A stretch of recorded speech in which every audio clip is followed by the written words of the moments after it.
या आज के दिन में मुनव्वर राणा जैसे व्यक्ति जो फ्रांस में मोहम्मद साहब के कार्टून पर एक व्यक्ति की हत्या करने को जायज ठहरा सकता है, वो समझ सकते हैं कि यह आदमी कितना जहरीला अंदर से है।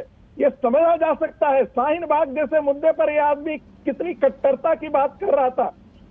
बांग्लादेश, पाकिस्तान, अफगानिस्तान से आने वाले को यह देश शरणगाह बन जाए सिर्फ इसलिए कि वह मुल्ला और कठमुल्ला है, वो सिर्फ उसमें इस्लाम और मुसलमान देखता है।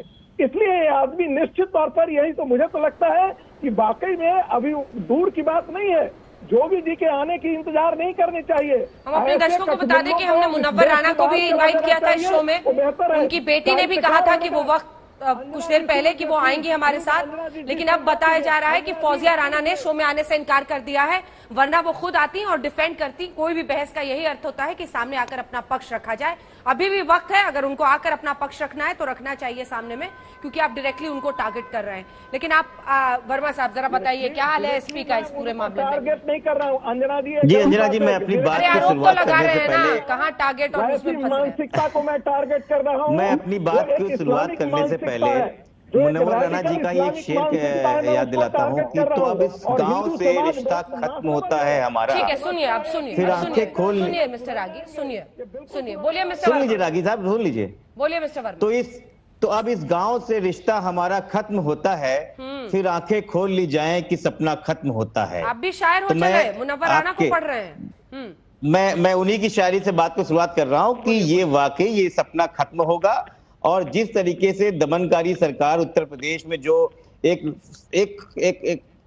कास्ट कम्युनिटी और जिस तरीके से सांप्रदायिक चीजों को बात कर रही है, वो सिर्फ 6 और 7 महीने की बातें रह गई हैं। समाजवादी पार्टी इस तरीके के लोगों को बिल्कुल समझाना चाहती है कि आपका देश, आपका प्रदेश, और अंजना जी, मुनव्वर राणा कोई एक व्यक्ति नहीं है, वो एक सोच है और हिंदुस्तान के एक जाने माने शायर हैं। ये सोचना चाहिए। आप स्काइप पे जुड़े हैं, 2 लोग एक साथ बोलते हैं तो आवाज एक की ही आती है, दूसरी की कट जाती है। प्लीज एक एक करके बोले।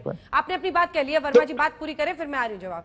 हाँ, तो मुनव्वर राणा एक खाली उत्तर प्रदेश के नहीं है, इस देश के जाने माने शायर हैं और बहुत पहले भी इन्होंने बहुत अच्छी बातें करी है। तो इस सरकार को सोचना चाहिए कि ऐसी क्या हो गया कि उनके मुंह से ये बातें निकली, और एक बार अपने अंदर आत्मलोकन करें कि क्या देश को या 24 करोड़ की जनता को इस जगह पर लेके जाएंगे। प्रेम शुक्ला इसका जवाब, इस तरीके की बातें करेंगे। आर्य रागी साहब, प्रेम शुक्ला जी जवाब दीजिए, उसके बाद अखिलेश जी आ रहे हैं। इकबाल भी शायर ही था, लेकिन उसी दुष्ट आदमी ने इस भारत विभाजन की भूमिका तैयार की। मुनव्वर राणा को पिछले कई वर्षों अनेकों शायर हुए थे ना। एक सेकंड, प्रेम शुक्ला रागी जी ने बताया, फिर मैं आपको बता रहा हूँ। बोलिए बोलिए बोलिए, पहले जवाब दीजिए। जी मैं बोल लूं अंजना जी? हाँ बोलिए बोलिए। शार्ली एब्दो के मामले में एक तरफ स्वयं जो है शायरी के लिए अभिव्यक्ति की स्वातंत्र की बात करते हैं वो, दूसरी तरफ वही जो है शार्ली एब्दो का कार्टून बनाने पर हत्यारों के समर्थन में खड़े हो जाते हैं। तो उनकी सांप्रदायिक सोच सबको पता है। और अपने बेटे, जिसने अपने उनके भाई की जमीन को कब्जा करने के लिए जिस तरह से अपने ही चाचा को फंसाने के लिए अपने ऊपर गोली चलाने का फर्जीवाड़ा कराया, क्या अब उसके खिलाफ कार्रवाई नहीं हो? क्या मुनव्वर राणा के भाई को जो है भारतीय संविधान न्याय का अधिकार नहीं देता है? अब चूंकि उनके भाई को भारतीय संविधान और विधि व्यवस्था के तहत न्याय दिलाने का प्रयास सरकार कर रही है, वैसे में वो अपना छाती कूटते हुए कुछ भी तरह का बयान दे तो ये उनका अधिकार हो सकता है, लेकिन उस अधिकार से बिल्कुल अंजना जी, मुझे लगता है कि प्रेम शुक्ला जी बाव का भाव नहीं समझ पा रहे हैं। कार्रवाई उनके बेटे पर हुई है। अगर कोई शायर, कार्रवाई उनके बेटे पर हुई है, अब उनके बेटे को जो है किसी शायर के बेटे को हत्या करने का अधिकार नहीं दिया जाए।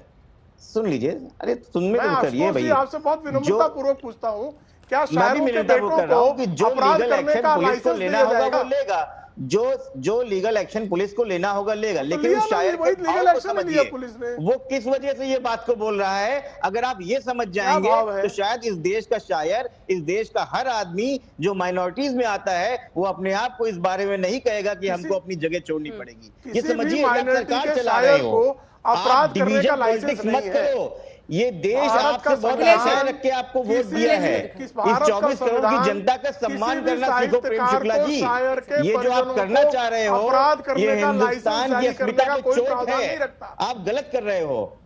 अखिलेश जी मैं कुछ बोल अंजना जी